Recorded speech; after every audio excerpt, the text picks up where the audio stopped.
Real quick on Dillon Jones, because I just remembered this now as well. Corey Tolaba had like a really interesting piece of intel about him on your podcast. Do you want to talk about that a little bit? About Dillon Jones and how he wanted to go to OKC? Yeah, man. So, obviously the guys in No Ceilings are awesome. Obviously, you guys had Wrecker and Metcalf on here, which, by the way, Metcalf, I'm not a weirdo. You're a weirdo. So there's that. Glad we Um, addressed that. But Corey is, he was actually the first person that I interacted with in No Ceilings before No Ceilings was a thing. And I would venture to say he's one of the most connected in the No Ceiling circles. And I know that he works, or no, he doesn't work out with these guys, but he goes to the workouts of these draft prospects as they're like, not even for like team workouts, but just like individual workouts to like kind of get to talk to them. And he does a lot of, I, I guess intel is the right word for front offices. Like he'll learn information about a player and send them to front offices, kind of like a middleman sort of thing.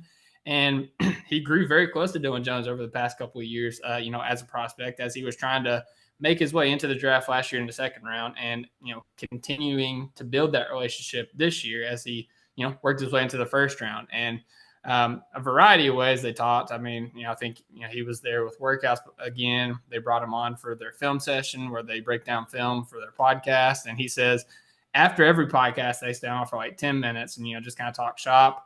Again, there's that term.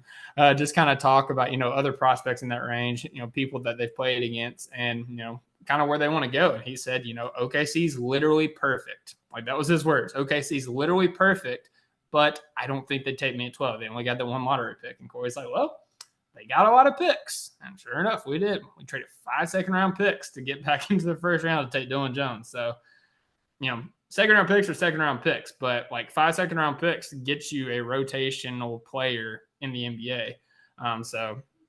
That kind of goes to show you that the love was mutual with Dillon Jones and OKC. yeah, shout out Jay Crowder who went away for 5 second round picks as well. Yes. It's like really like diving back into Dylan Jones' game.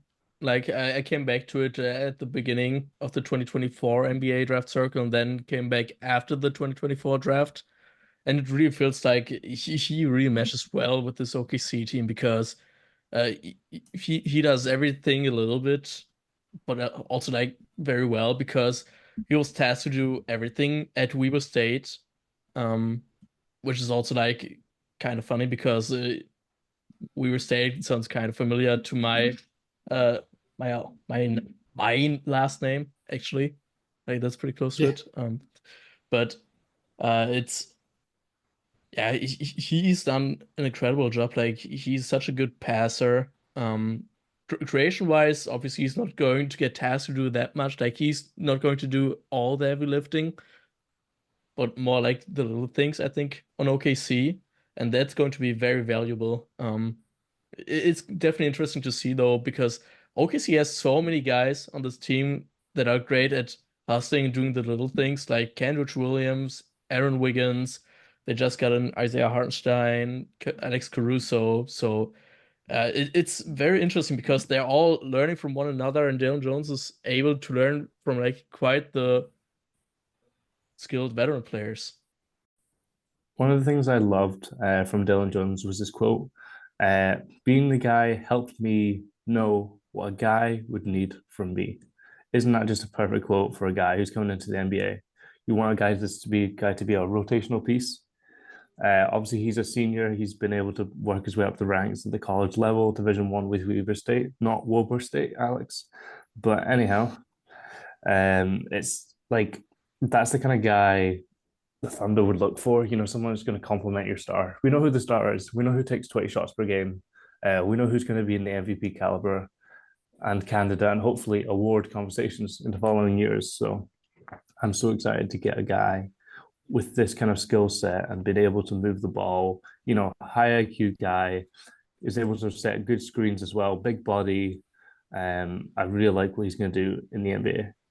But one question I did have, because to be honest, I'm not the draft expert that Alex or Yanni is, and even yourself, Dylan, with your relationship with No Ceilings. But how do you guys feel about his 3 point shot developing in the couple of seasons ahead?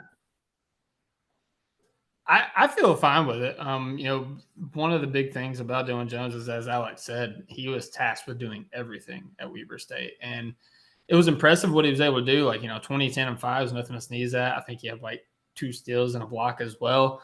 But again, like he had like a 30% usage rate. And that's not going to be his role on OKC. I think that, he had to take a lot of contested threes. He had to take a lot of late shot clock threes that, were taking time bombs. And I think that he's going to get a lot more clean looks, with, Shea and Dub and even Chet and Hartenstein, a lot more clean looks at the 3-point line. And not even just his 3-point shooting, but another thing that I thought was really interesting, if I could kind of chime in on this, is Clemente Almonte actually dropped an article where he talked to Dillon Jones, coach at Weber State. And he said that he was under like strict in like direction to like he can't foul out, so he couldn't be as aggressive when ever try to get steals and blocks. So I mean, he's 6'6", 7'1" wingspan, I believe. So not quite Jalen Williams status, but kind of like the same length. And I could see him like just coming in being a heat-seeking missile, like just being a disruptor on defense, and a guy that goes down, knocks down a shot, make smart decisions on the other side of the basketball. But yeah, a couple of all that, and just the fact, Chip England, man, obviously he's going to be working with Topic, but Josh Giddey's gone, so he's got some room to work with the other guys. So yeah, I expect his shot to be, maybe not like 40%, but something respectable, like 36, 37, 38. Yeah, for sure. And even if he ends up just being in like the mid 30s, the way he plays and the way he creates kind of in the mid range on his own, he has the potential to be that shot creating guy off the bench that we're looking for. Because he's kind of built like Jalen Williams minus the athleticism. If you look at the shot profile, what he likes to do, and then yeah, the Weber State point, like they had him doing everything. I remember back in December because I work for a scouting agency as well. And I was just like, who's Dylan Jones, whatever, because we are doing a mock. I knew nothing about him, and the description I got just sticks with me because I was in the car driving while one of the scouts told me about him, and essentially they said that he's an absolute dog on defense, and on offense he does everything for his team. And then like you look at the tape, there's times where he's the shot creating guard on offense. So there's a lot of versatility in his game and a lot of uniqueness. So I think even if the shot isn't perfect necessarily, there's going to be a lot of ways for him to contribute with his team. Yeah, I'm excited to see him in Summer League. I think that he might be the de facto point guard in the Summer League roster. Honestly, I think, between him, Ooze, and maybe like AJ Mitchell, I think those will kind of be like the main ball handlers.